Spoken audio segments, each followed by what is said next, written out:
ar nyanto joda do e Fuuti Wutal boutique woni ko do e der Thiès keur Masamba Gueye Peul to rangrango woni do lawol fade keur dago sada fay galle jem to tableau dabakh maliko darido Fuuti Wutal boutique addi koko hesdi pul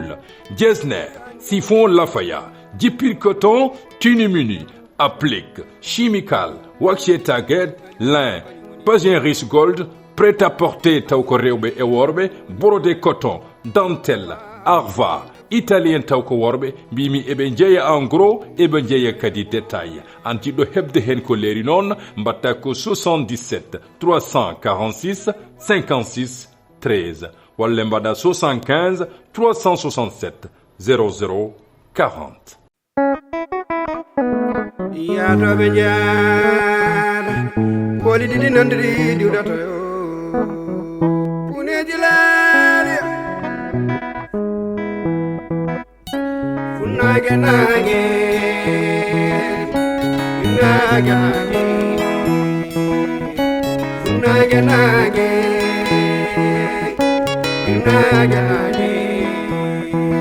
rewe warko nage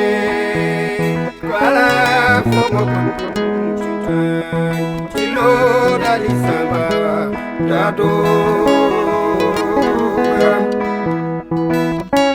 noli go yara ibubel itani unyo benewi mini kono nan mi ko kilitan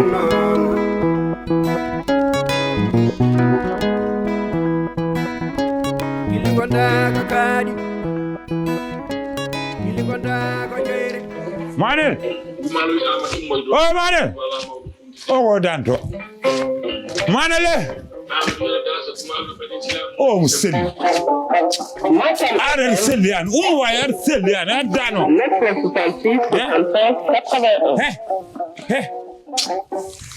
Unjen. Yarar de derasmar baren.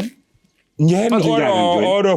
forasio. Combatir foras. Foras yew mi yimo joni galle hawa yen ar ngehen piyen mo. Piyen mo ko haw mo so mi mo don min jawata yide mo ko yittude mo hummo. Jolo ha para apere halam. Jolo halam man non ha para. Jonde adani mi do. Woro. Jonde adani mi do addi mi do ko pour yen ngehen piyen waji wo comme ça wo pa galle hawa yen. Jolo halam ma jolo halam ma. Ko njoro Jotan angka joran sa jorim kay mi halante jolo ndal wala nayi jota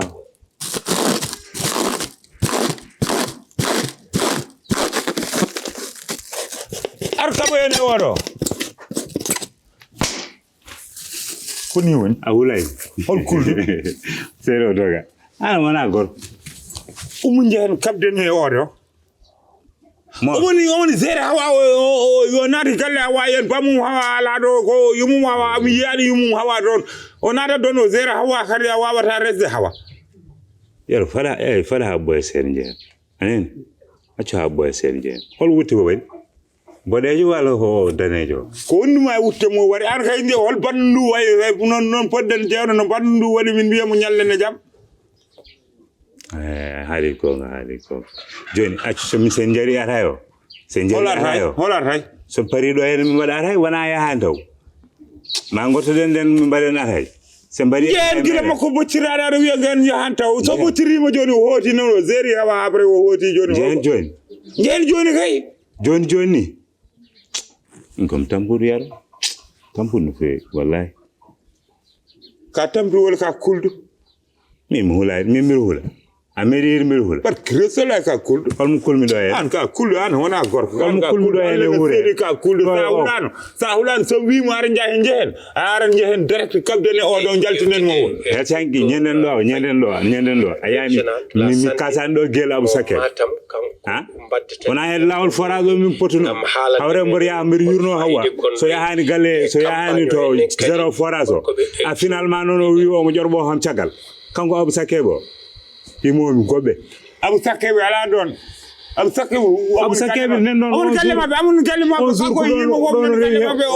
aben to kale sangon nawe ton be ngon ay gor kuzan to nder kalten kalma mu wono saru sadaw ka gor sadaw duima sadaw ana gor ko jor ko ni marata ana dan fala jang ane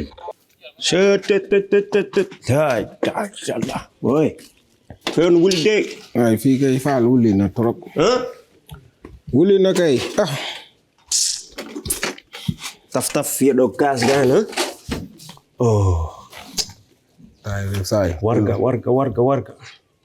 Allah warga xol yon anda hol mun na mi sonna warga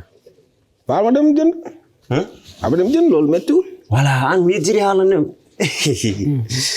yow lolu sax worul pour nga dem genn fi pourquoi yow tu es en danger moy lol ana tinen boy yoro Emmanuel benjilo ma yoro Emmanuel an be jibto di dam leen faale mo ko gonga yam de mane mo odo yaro mi fotema be mi an be chohli an be jilto so be jima adani problème waaye yéen ñaari kàngaar ay ree lañ ma def li jënti wu ma leen jalandi ko gonga de waaye bu gonga après yow yoro Emmanuel buñ aree fii man kese naa leen jàpp woon leen di leen seen dof bu fële lañ koy maa leen gën a bandi maa leen gën a yéeg naa leen fii ba buñ gisatee ku ñuy yab duma ci boole man an be ko hangarde cellay jon mbiyaadu habe normal ñoo ma yàqal sama jabar indi dañ ma indil problème an be cellay wana I don't care cellani bero suma envoyé c'est vrai wala mi anda mais déjà an kabaye kangado rek déjà ana mbiyata anda cellay mais cellande be mbay wadde mani way mabe kono yarde ndiyam sa bima mi ya rento be cellay te sa hawre mabe mbay ganjem mbay wadde ma hunde nganda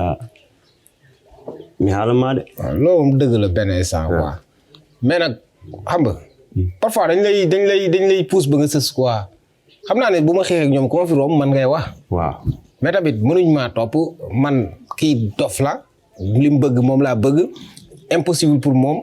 mënta nek légui ñu bëgg ma def ennemi man dem na ci papam diko wax papam mom ndeke mo gëna dof ñepp papa ma ne non rento rek sérieux yo fais attention rek anani de hor wadde ma benisa saib sel ci ren non daw mom duma ko def mom non daw mom duma ko def mom man buñ ma attaquer man na len wone la mi yeddi jam ñu xaal mané len mi yeddi jam mais buñu affronter ben affrontement dina len wone len man na len corriger quoi non nous mona idée de non vraiment ñaari gaay non neexuñu ma ñaari gaay neexuñu ma quoi parce que dof yu yabaate lan boy addu rek mu sor bur sirt addu mu sor addu pièce ñam sor and gerema join saag bi sama saag boo duggee foofu rek boy mooy tourné an kangaado pël moom yàlla na ma ci yàlla musal fala jang ngeeton kay yaro yore ar gay radio jojindo en holdo sel wana radio groupe o wonno en radio groupe hol son ano sodi kalisma kalisam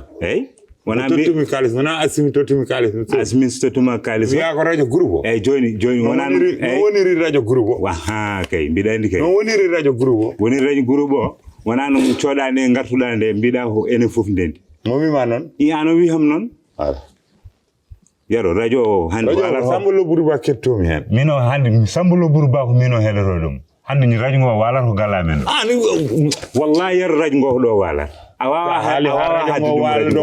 radio ngo hen herito music radio ngo ano sori kalisma a wi enen ndendi radio ngo ko do wala hande ko do mo yonta hala ka wana hala radio wani hala ka wana koyngal ma mo jani harande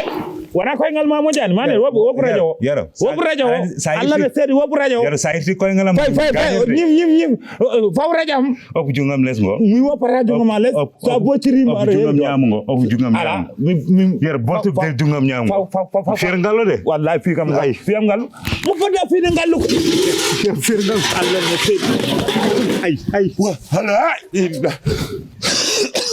ay no leppinda tuba a sofran mi bodde ha cofda mi wona giji radio mo hande do wala joni adu radio am joni mi adain adu radio am mi adain yani am wana ha gor barki rasul ana dañta debbo ma wuri ha ma barki rasulullah mi dañante après du wana gonga à partir du aujourd'hui ay an ay ci lagal man yo dok yo dok an so taw so woppi ma dañ sehi min Allah no seeri sam woppi mo hay goto wonda wallahi sa wallahi hay goto wonta seeri a funti horma min ay min wallahi yara funti horma min abu sakkewi ñande kala wiyer kam yomi ar min jodo yo min gona kala goto hoko tan mi wadanne makko kala parce que omo wadde kala forasier o forasier o garde zerde hawa dum hari kam wadde mo kala kono mam yata min gon wada abu sakkebe nafi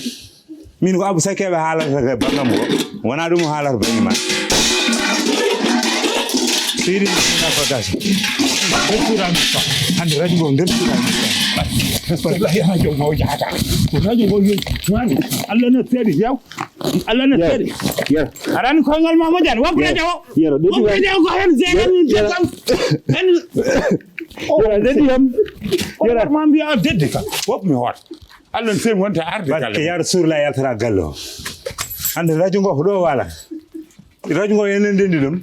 Sa yirano dum a wirano enen dendi mo wi ma am a jagano kalisma hoya an wana an wi enen dendi ya wi enen dendi ha par ngara mbiare he ko hunde ko mbi ma mi ar denden binu ma mi wuro sere bubel som seri bubel ndesa mi yida mi bubel wi yida mi yida bubel yow no bonnide antenne radio Allah no seri ha ta radio wallahi mi burgilan ma Allah no seri mi burgilan de mi burgilan de ara hanya mi malle radio go wala ko dala oh warta ko radio go wala ko dala dala kalde wali galle mo jango suba kala mi arana do ya Allah jango suba kala ili gonda ko kadi ili gonda ko jeyre wala jamanu ar an kam holto kuccira wata pa baleje mo bowlani berde giri butte daneje ha horam nyije daneje a dori kadi da kuri jumni wadin fina Allah ino badda arsel jamwoni badda tam to alhamdulillah tabarakallah mawdum ni si jam tan si mawday de galle be ben pami ya no awa yasin wonani ke mi wari yidam imbiren do jam wayre gejam ya no wawa ya hindat hay soko sedata dañati be foti minanan jahi du dar nay soko sedata ni dañati be foti anen Ablaye Fall ala nde annene on ko ganduda ala andi dum gasata ane hoore ma da andi dum yasin na gasa ya hinu sedata tan bada do hantu ngara galle jiyami ayan ko ni non medda wade tidde hoore kay ala fobbudum tidde hoore kono ala ande hon ko gasata ko wonata fo wonata ko wonano woni dum do yawti hankanti yasin ene yawta ay sa yiade wedo koyde ma teddi en huccuga tan ko to nanda do dum teddin koyde ma alen to nada da foranade mi wiani non ya ummo ton wallahi ande wona haydara koyde ene teddi tan en teddi ene teddi ko to nada do ndaram min ay ay ken bin entraînement ko nyada fo mi wadat ay do nada do e tedda tan ko dum sagi kono min ha hande kono mbaaro tan babi yasin mi seda an ko mi jotomi mijo hanki yasin won ko ganduda yaltata e bernde de jono woni holdum min yidame ma hami lelo mi maya hay so be ñoƴƴo mi darato mi wiya fat mi didi yasin aɗa ko woni ɗum noon jinnomi ɗum ko gasen goppen ɗum koko ɓooyi wonno hankadi ɗum yawti hankadi en mawni ken mawɓe helli faade goto foof nane galle mum ne jogui sukaɓe men foof aɗan ko woni hakto goppa ɗum annene ala yasin hori hakto gubba annene isa holto mawnuɗen holto an sa haktaki gubba an Ablaye Fall holno mbatta mbatten wonko ganduɗa yasin ama jani ay ko wonno gila nden ko ha hande ciwagun heddi yasin ala den jadani ala den dawdani an kono fin jon tan mbiyaɗi yalta to mbawɗen rewdude foof gasi mbeɗo min nder suuda mbeɗa huufi cukalonam ala nayi nder galle ma aɗa huufi sukaɓe ma annen holko ganduɗa haalta ko noon accir noon tan hankanti yasin mbiɗomo nder galla mo huufi suhaɓame e joom suudam kono wona ɗum woni sagam holko woni sago ma wonno sagam sinno ko an wonno sinno ko min wonno Allah hoddirani Allah kala ko hoddire neɗɗo ko ɗum tan woni ko wonata ko amin ɗum ɗo Allah ñawani ɗum min yasin ko Allah toñi kam ha kay parce que Allah wonma e nder ɓerde mi hapari ɓurto hokkani kam ko wuro ɓerde wallahi ne ñawa aya a changeta mi wawa change kay no mbaɗoɗa hanke heccange ha hande ko noon mbaɗa aɗa no mbatten goppiren noon komi keñiɗi komi jaɓɓuɗo lawol wona tena watta feere min waɗen sortiren hay soko ndar minane sen luwi an noon a saddi towgal ɗi ko to wiyen an debbo janano holno mbiyata ɗum yo ar mbaɗon sorti nder annene abla en men kadi hakkille miijoroɗo ne haala ko kalɗa ko min hooran ko mbaɗani ɗum kam wonata kono kam mi haala tan ko ɓerdam ko miijoto ɗum kam mbiɗa andi mbiɗa andi kam pour wona weɓata wona huuɗo wande facile kono wawata wontini ko suwaɓe mbiyata kam mbogel tan wayi noon wallahi mbogel wayi noon a jarama mbiɗa andi haaɗe balɗe tan mami rew toon mami rew toon salla jaɓi ma rew toon de mami rew toon inchallah inchallah si kay jarama mi salminiɓe wallahi ngelob ris an kay a ɓuuri ngelob ris a jarama wallahi si wonna ko yaade komi jawo galle bebbe en moƴƴi a jawa bisimilla mbiya brik mbombaɓe ɗo mi ara wallahi si onon kam bande men on najani a meeɗi yiide debbo janan mbiya yo yaade ma sorti lawli ko yara e ɓuɓel hayyo woni mitanide nage nage wultan yaade e mbooya ɗuleki tan kay moƴƴi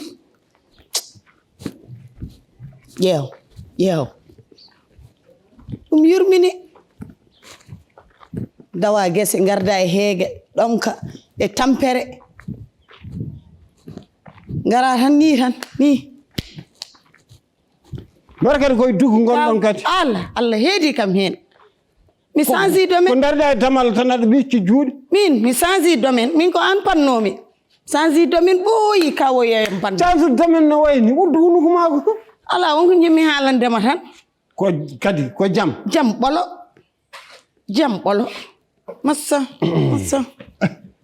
massa ɗe gese musɗe nenangi wulnge o mbooya wallahi wonko kanduɗa so wona bone joni an ko woni ko kalta ko woni ko keɗel tan kawoyam an a wawa wonde e galle ma dokkira dépense ma a faami ndawa gase tampa lorla leptoɗa garta pota wottari bottari belndi dewdi laawol jarneɗa jaram kuuɓɗam dewɗam laawol jettoɗa ɗo henen a wottatako a yarata tufa defa bottari aɗen debbo faresinajo yonta hande min a yi yontan ɗam ɗiɗɗi jontanɗe ɗiɗi belɗi gulɗi jaw mbanni maaro safko ñamɗon jerɗon jaram belɗam ara e belɗo ne memo ne yiyo ne weli ne wuli na yetta ha debbo faresinajo hande ko tekum ñamata min ko ɗum musikam hen a wattata ko tehum hande tehum wallahi Allah wona ko tehum hay dara wawa hay dara wallahi ko ɗum musikam noon metti fittandam ɗum noon mbimi sa ummima gese ka poɗɗo ñamde ko weli a tant que joom galle ɗum darnimi ɗo hennene ay gommiɗo gese arti kala ko heeɓe ene moƴƴi yo def tehum so yiɗi o defa ɓolu moƴƴani ma so yiɗi an ko jam kanduɗa mi ɓooyi wonde e jam min mboɗo hoto dañanmi konko aɗa nde wonno o sellande somo selluno ɗo e ogo kala jaaɗo jeere sa yeehi to Babacar omo jogii illeere omo jogii sompat omo jogii banda omo jogii doratuji moƴƴi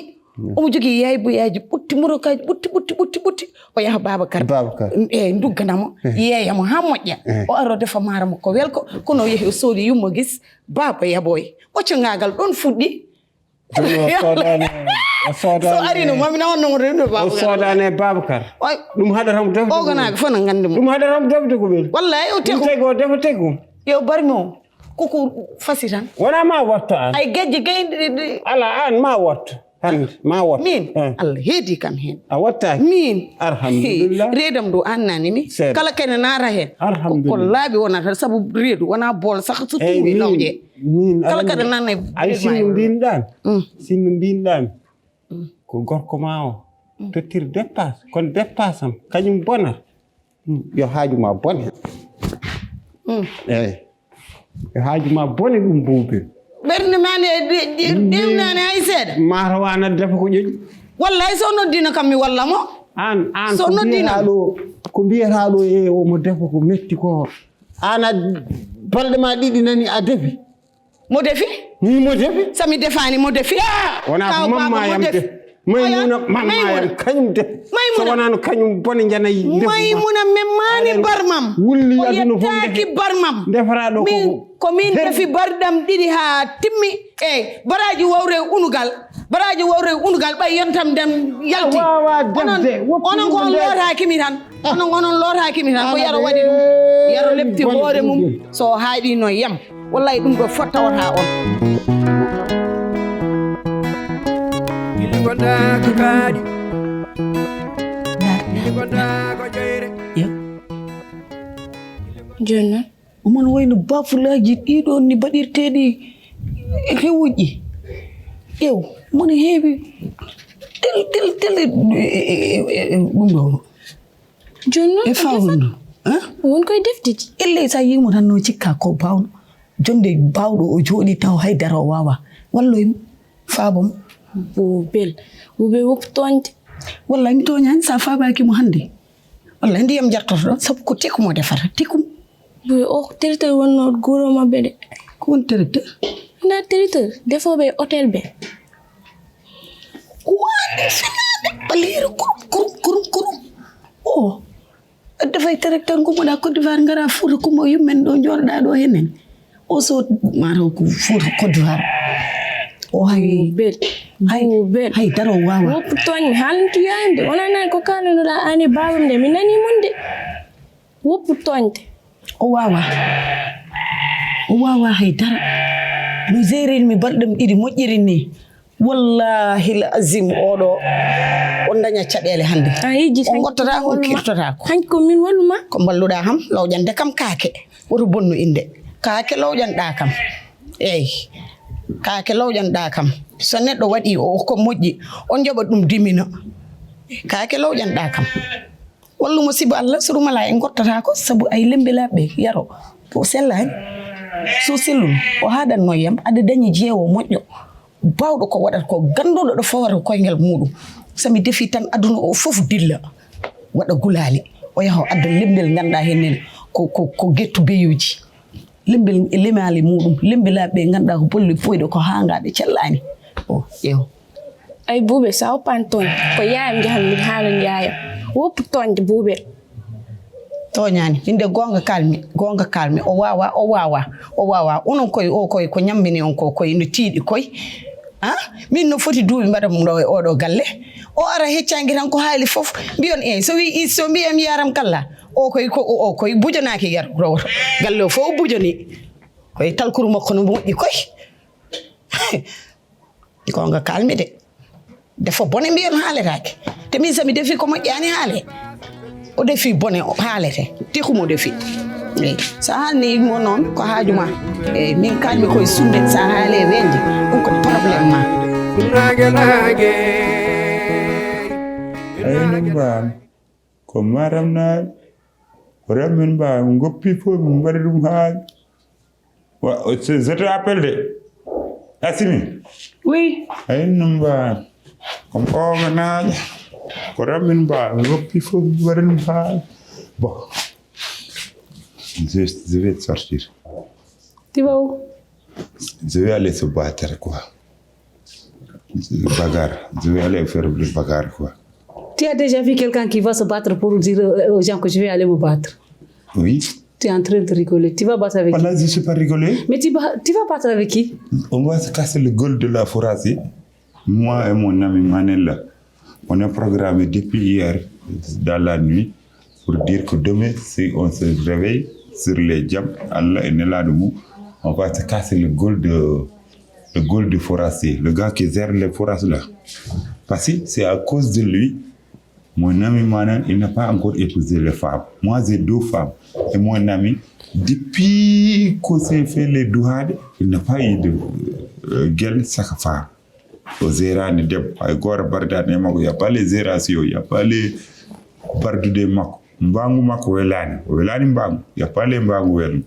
donc il se faut on se bagarre avec le forestier comme ça il va le fuir le village quoi. Si je comprends bien, va être libre quoi. Si je comprends bien, tu veux dire que C'est à cause de lui que la fille là ne voulait pas se marier avec ton ami. C'est ça, parce que le fille là, tu sais, les manel, il ne sait pas les paroles excellentes, les paroles zératio. Manel, c'est pas ça. Depuis l'enfant, moi j'ai eu des gueules avant, jeunesse, lui, on n'a pas eu de gueule depuis les jeunesse. Voilà, c'est pitié, il a bientôt les 30 ans. Bientôt les 40 ans, 35 ans, jamais fait les boujades. Jamais fait les boujades. Personne depuis les enfants, les manels, jamais fait. Non, il n'a jamais réussi à faire des boujades. Voilà, c'est ça. Si c'est l'occasion quoi, de lui, s'il n'épouse pas les Hawa, jamais, jusqu'à la mourir, il ne va jamais tousser comme ça les femmes. Oui. Tu penses que c'est elle seulement qui est une femme ici? En plus, ce que tu as dit ici là, c'est pas obligatoire. Si la fille ne l'aime pas, ça veut dire que la fille ne l'aime pas. C'est pas seulement l'homme qui a empêché la fille de se marier avec lui. Non, c'est la fille. Non. Si la fille là ne l'aime pas, pourquoi il c'est l'homme. C'est l'homme qui l'empêche. La fille ne l'aime pas. Parce que si la fille l'aimait, il n'allait pas sortir avec quelqu'un d'autre, ni se marier avec quelqu'un d'autre. C'est l'homme. Écoute, tu le comprends? C'est l'homme. La fille de les villages aime les hommes viennent Dakar. Parce que c'est les savoirs, les nanditiers, les pinans, quoi, les femmes. Or, ici, il y a les hommes intellectuels, les hommes société, les hommes ébianir.